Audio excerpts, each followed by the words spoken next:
2026 ষ্টাৰ্টিঙত মই নিজকে কিছুমান প্ৰমিছ কৰিছিলোঁ আৰু ভাবিছিলোঁ প্ৰত্যেকবাৰ দৰে এইটো প্ৰমিছ মই ৰাখিব পাৰিম নে নোৱাৰিম, কিন্তু সময়ত এনেকুৱা হৈ গ'ল প্ৰমিছটো মানে কমপ্লিটলি মই পাৰিছোঁ মানে এইটো মই নিজেও ক'ব পাৰোঁ।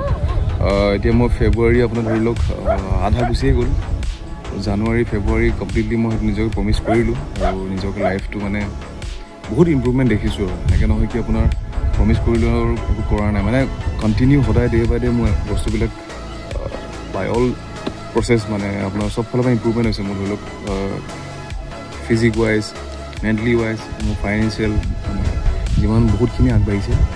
আৰু সেইটো ভগৱানৰ আশীৰ্বাদত আপোনালোকে সদায় প্ৰমিছ কৰি চাব, সদায় নিজকে ডিচিপ্লিন ৰাখিব, প্ৰমিছ কৰিব, আৰু বস্তুটো মানে লিটাৰেলি হয়। মানে আমি আগতে যোনবোৰ ধেমালিতে লওঁ, ধেমালিতে কওঁ হ'লে কি যদি হৈ যোৱা হ'লে হ'বও পাৰে, কিন্তু হৈ যায় বস্তুটো মানে আপোনালোকে ধেমালিতে লৈ চাওকচোন এবাৰ, এটলিষ্ট এসপ্তাহ কাৰণে ট্ৰাই কৰক।